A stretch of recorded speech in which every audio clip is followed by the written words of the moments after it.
pour over series, episode 15. I go by HT or Jesus, depending how well you know me. And if you don't know by now, or this is your first time running into, because your algorithm is weird, because you're weird, no, I'm playing. I'm weird too. I really enjoy coffee, thoroughly, obsessively. I'm trying to get better. And the original idea for this pour over series was to improve my pour over skills. And I think they have, but I still have a long way to go. I haven't scratched the surface yet. So welcome. Come and see me as I try to improve my pour over, right? So go check out the rest of the channel, coffee vlogs, and please go check out the coffee competition vlog, first competition, or a mock-up competition, I should say. But closest thing I've ever gotten to that. Go check it out, please. And speaking of that day, that moment, this is what we're gonna try today on the show. We got a Colombia La Divisa from a roastery down in Colorado Springs. So guess what? Not just in the metro area, there's some good ass coffee shops or roasteries. And if you find yourself over there, for whatever reason, I don't judge, do your thing. Go mess with Loyal Coffee. Women owned, and this is the lady that basically set up the mock-up competition, hosted by Sweet Bloom. Shout out to them too. But everybody got a bag of this coffee, all the participants.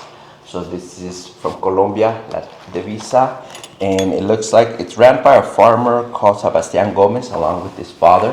What I've been looking at this farm, or in Colombia, it sits in the elevation what's called Buena Vista, and it looks like they're very fruitful on their soil. They have great soil that reproduces because they get regular rain, and they also are at a great elevation of 1,500 to 2,000 meters.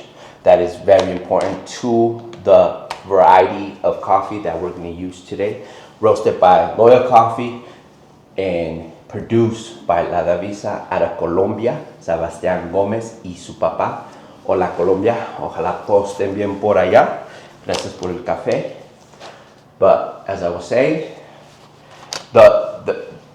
what makes this episode a little intriguing to me is that it's not just about the farm, it's not just about the process, it's not even just about what kind of water you use. It's now really of understanding the different varieties of coffee beans that exist and continue to be.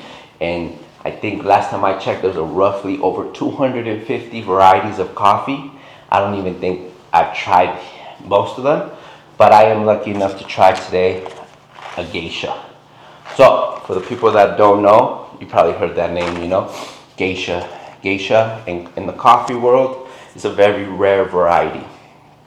And the reason why it's rare, because GESHA comes from Ethiopia. And if you know coffee, if it comes from Ethiopia, it's going to have a lot of tea-like flavors. Ethiopia is known for their tea-like genetic flavors. So this was found in the 1800s, around there in Ethiopia, and then it migrated into South America, and now here we are. But this is one of those varieties that's rare. Usually, if you purchase yourself a GESHA, it's going to be 70 or 50 or even higher, right? Because it's a very rare thing. You need high I can't even speak no more, ladies and gentlemen. But when you go up the mountain and your nose starts bleeding, you need that, all right? And if you don't have that, you cannot produce this kind of coffee bean, okay? So floral elevations, I'm looking at my notes, I won't lie to you, 1,700 to 2,000 meters. And it's important. So it's perfect from this farm that it comes from, because it has exactly everything you need to be able to produce this kind of variety of coffee bean. So let's get going. I'm taking more of your time. Shout out to Loyal Coffee one more time out of Colorado Springs. Go check them out if you're ever in those necks of the woods. Go show them some love. Go show them support. We're spoiled over here. And shout out to Colombia, La Divisa. Shout out to Sebastián Gomez and his family and his father. Ojalá todos estén bien. And yeah, so today, as I said, as you see in the other episodes, this is my third time using a Catalina Wave. I don't know why I'm saying that. I don't know. But this stainless steel, another Japan brand product. First time trying it, and we're also using their recommended filters for today's pour over. And so the whole thing with this is that, well, the filter is going to help the water do its thing better. And then these things on the bottom, I don't know if you see those, it's called the 3-hole. It basically doesn't hold that water that long, so the extraction can be more balanced between the bitterness and everything else that will come out of this coffee. So let's get it. So today we're doing about 30 grams already grinded, ready to go. Another thing that I learned out of that first competition, come prepared. So let me get the name right, because shit. Catalina Wave. 185S to be exact. Shout out to the Japanese product makers out there.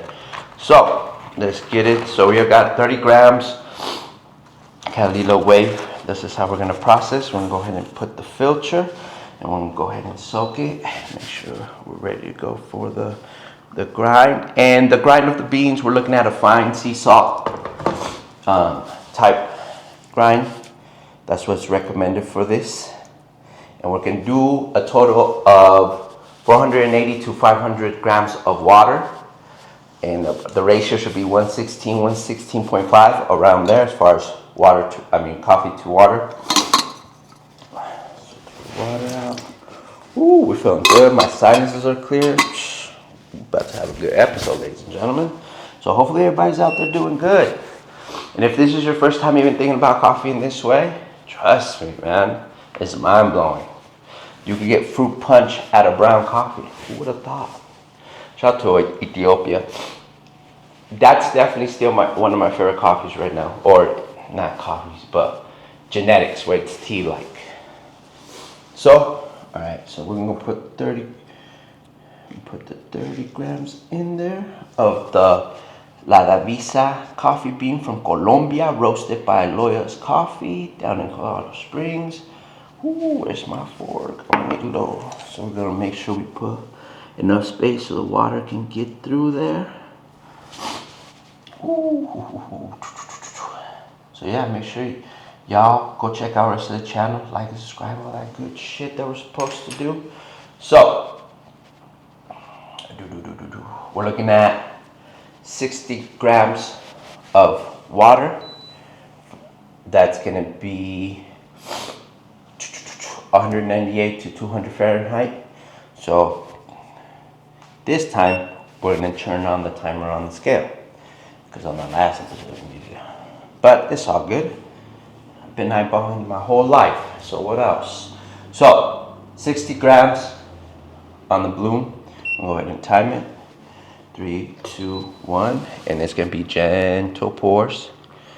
Just to start the process, real gentle. Make sure we get everything. Make sure we get everything till we do 60 grams. There's 60 grams of water. The next one is going to be 200 grams. We'll do about 45 seconds of that. So now we're going to go ahead and hit the 200 grams. Slowly,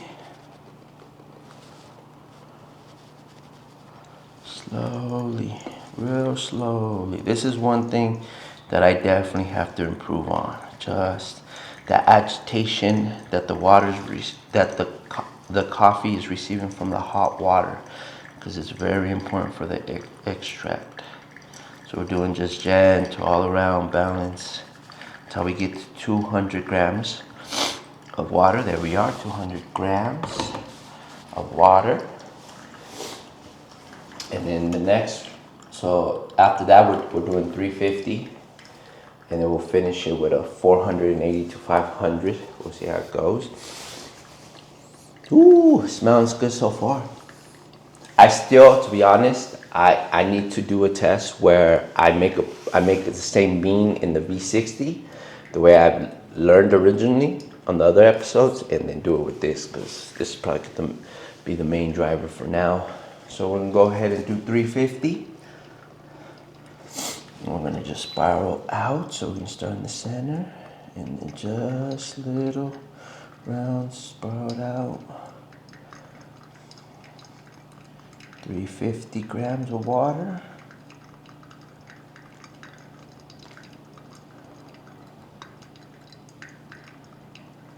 And, woo-hoo.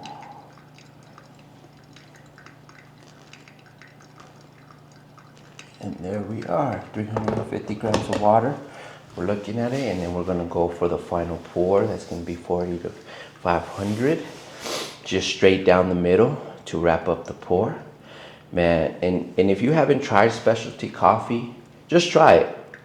Just try it, because what I've been noticing, due to historical things and political things, coffee's really looked at one way. Like generally, right? You have the people like me that I'm starting to really understand and become a connoisseur, and then you have the people that really do this, that in the industry, or either own a roastery or coffee shop, or they're competition baristas.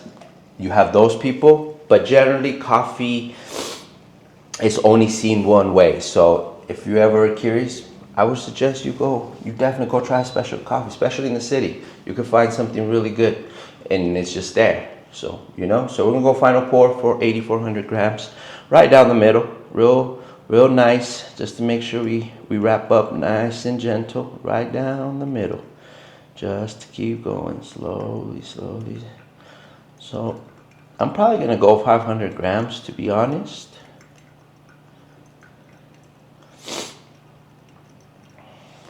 Just down the middle. And there we are. All right, ladies and gentlemen. Whew, the smell is really captivating right now. I wish I could smell this. Whew. Like it's just, I'm gonna go ahead and turn off our scale. And then we're just gonna let it do its thing. Take it off the scale. All right, ladies and gentlemen. So this has been the part of the Mussing Cuppa series, where we take you to the process of what we're brewing. And like I said, I'm working on expressing myself and communicating more every step, not just for the videos, just because I will continue to attempt to compete, and that's part of the competition, part of the presentation. So throughout this, I'm going to practice. Like I said, I've learned a lot, and I'm back at square one. But we did update the hardware we had to. So I'll be right back. Don't worry. Don't get scared. We're gonna try it together. We're gonna drink it. We're gonna sip on it. We'll see what it's like. And then yeah.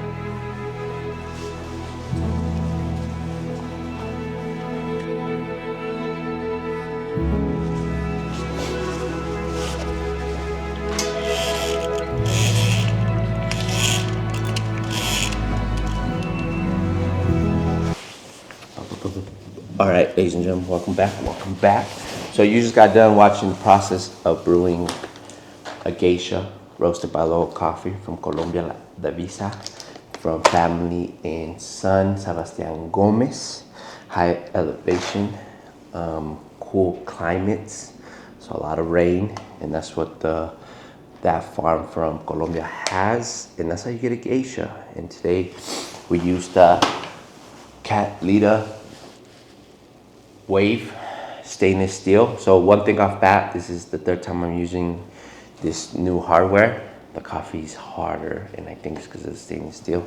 So yeah, so we'll go ahead and try it and see what it is, and then I'll give you what I think, and then I'll give you the general recommendations on the bag as far as the flavor notes. So for first pour,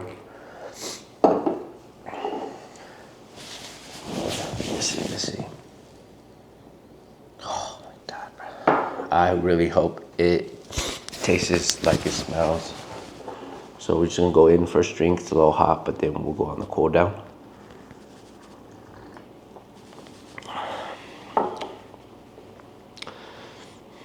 So off rip, I'm getting almost hot sake, almost in a way.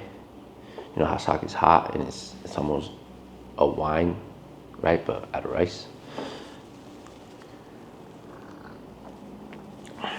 So that's what we're getting. Yeah, wine. The fruit's starting to come in a little bit. Ooh.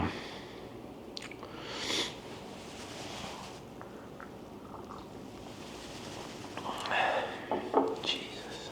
Yo, man. The taste, wine for sure, off rip. And then the fruit's starting to come down as it cools down.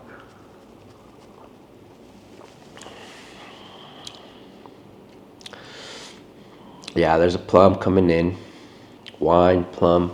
Yeah, you know, that's why it made me think of hot sake.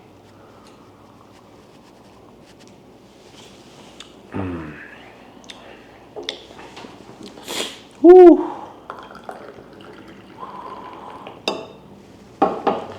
And as I said before, the last episode that I did do at my last studio, we're just gonna continue on, and you're gonna see me in random locations until I say this is my one set.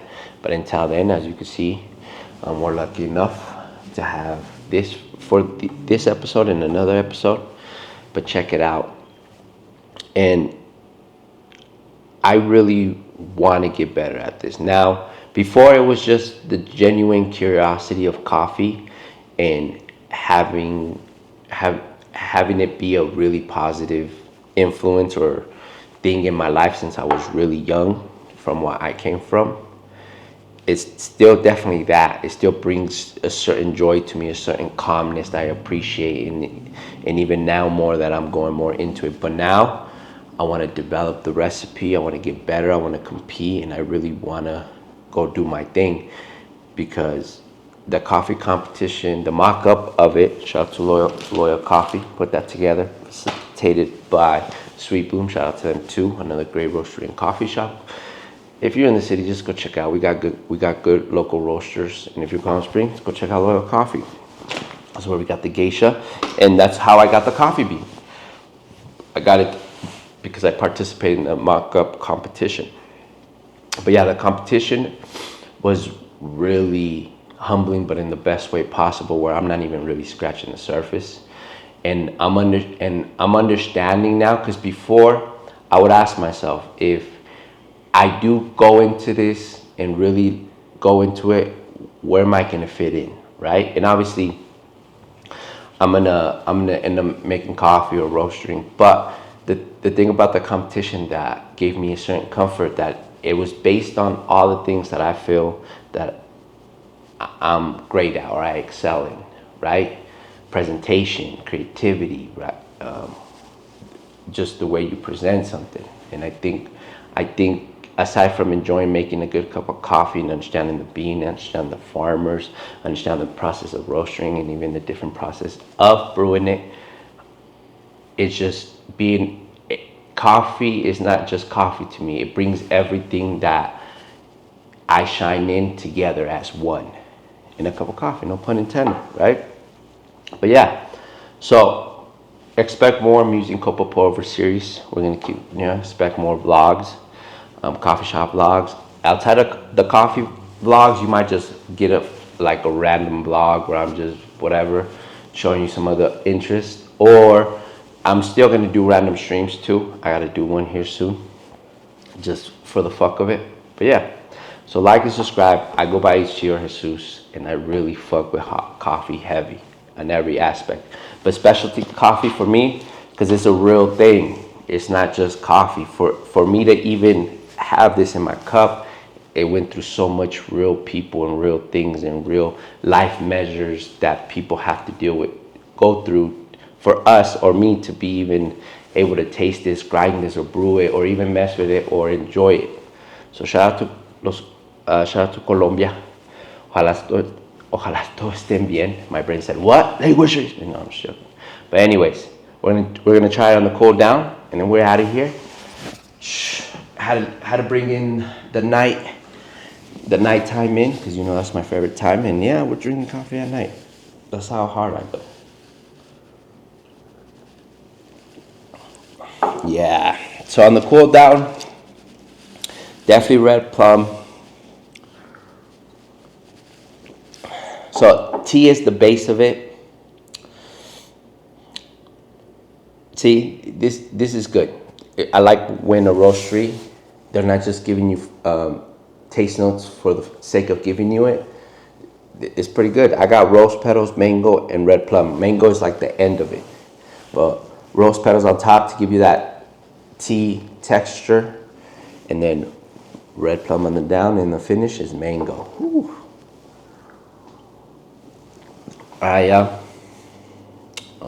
I don't know what else to say, but go drink some motherfucking coffee, bruh.